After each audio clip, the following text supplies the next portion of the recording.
Hi there, welcome to another video for Advanced in Car. Today we've got a 2014 E93 3 Series. It's coming for CarPlay. On it's got an NBT Evo ID4 factory system. So it's got the nav, but it's non-touch. We'll jump into the car, show you kind of roughly the areas I've fitted everything and how it's all working and interacting.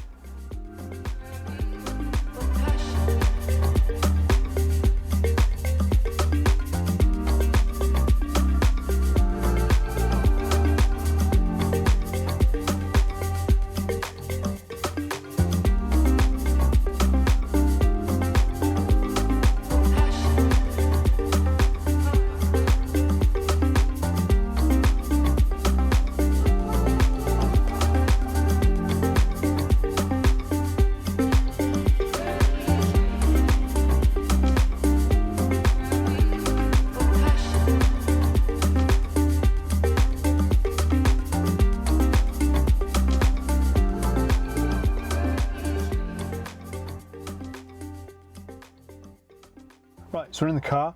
I'll chuck the ignition on, and then it'll just loads up the main BMW screen it was on, and then because my phone was already connected to it, it's gone in and just loaded up CarPlay straight away. So because we've had CarPlay running and testing it and things, it just shows that if you've been using it and then you've gotten out of the car and you've locked up, next time you get back into it, it will go straight back into CarPlay without you having to kind of turn it on and off, if you like. But if you're wanting to go out of CarPlay, the way it interacts with the system is just by pressing and holding the number 8, press and hold, that takes you back to the main BMW menu. Now the thing to remember when you're using CarPlay and you're listening to your music through it is that you need to make sure that in your media section you have auxiliary selected, because that's how the sound works through the CarPlay and into the car. So we'll go back into CarPlay, and it just basically works as it normally does on all CarPlay systems, because obviously it's a program that's built into your phone, so works the way Apple wants it to work. Just works off the jockey wheel. The cool thing about these BMWs is you don't just have to twist all the way through. What you can do is just flick the jockey wheel, and that'll then, you can go up and down through the different menus, so it just speeds things up nicely. Makes the whole system a lot nicer and easier to use.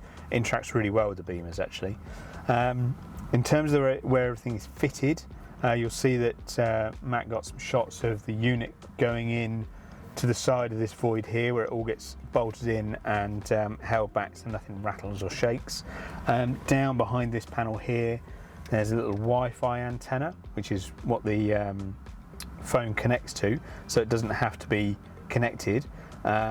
But if you are going on a long journey and using navigation through the CarPlay, obviously by the time you get there your phone's going to be dead if you've used it wirelessly. So what I tend to do is fit the USB from the system into the glove box. So what you can do is plug your phone in, it's then charging your phone, you're using CarPlay so you don't need to touch your phone anyway, and then when you've gotten to your destination, wherever it is, your phone's fully charged and you're good to go. So this is a really nice little way of modernising a car like this. Obviously it's not mega old, but it's now starting to knock on a bit, and it's a really nice way of modernising a car, like I said, and it interacts really nicely with it. So this has gone into a 2014 3 Series E93. It's got the ID4 system that's non-touch screen, and yeah, that's about it really. Really good kit. We do a lot of these. So if you've got a car that's like this, or something similar, or your mates have, get in touch. Check out all our socials and things. There's lots of information on there. And yeah, visit the website, give us a like, and subscribe if you haven't already. And yeah, we'll look forward to seeing you in the next video. Cheers very much.